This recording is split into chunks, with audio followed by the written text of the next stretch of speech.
Hello students, how are you? Hope you are doing well. Now I am reading the question. A particle moving along x-axis has acceleration f at time t given by f equals to f naught bracket 1 minus small t upon capital T, where f naught and capital T are constants. The particle at small t equals to 0 has 0 velocity. In the time interval between the time t equals to 0 and the instant when small f equals to 0, the particle's velocity vs is.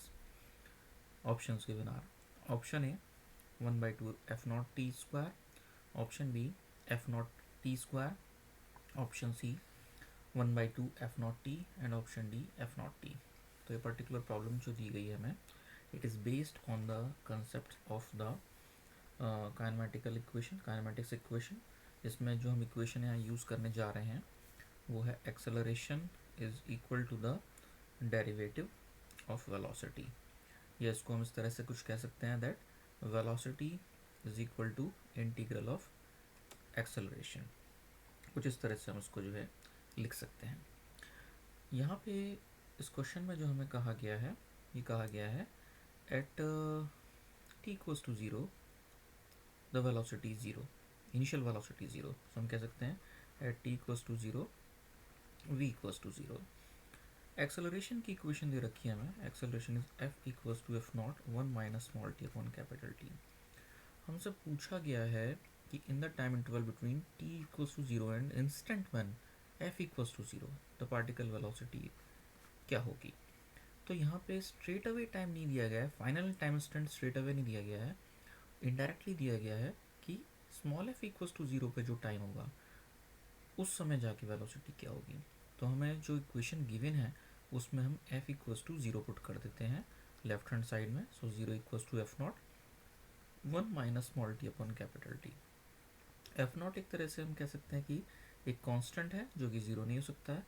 सो इसका मतलब 1 minus small t upon capital T, ये term 0 के बराबर होना चाहिए. इसे further हम solve करेंगे तो स्मॉल t की वैल्यू कैपिटल T के बराबर आ जाएगी. यानी हमें t इक्वल्स टू 0 से लेके t equals to capital T के बीच में जो उसका मूवमेंट हुआ है, तो finally small t equals to capital T पे जो उसकी वेलोसिटी है वो निकालनी है. अब यहाँ पे जैसा कि हमने फॉर्मूला लिखा है v equals to integral a d t, इसको हम यूज़ करेंगे. a की जगह यहाँ f लेटर यूज़ किया जा रहा है एक्सेलरेशन के लिए, तो हम यहाँ एज इट इज़ f ले लेंगे. f की वैल्यू दे रखी है f naught 1 minus small t upon capital T and D T. Limits यहाँ पे होंगी हमारी 0 टू कैपिटल T. अब इसको हमें सॉल्व करना होगा. सो इसे हम लेफ्ट हैंड साइड में सॉल्व कर लेते हैं.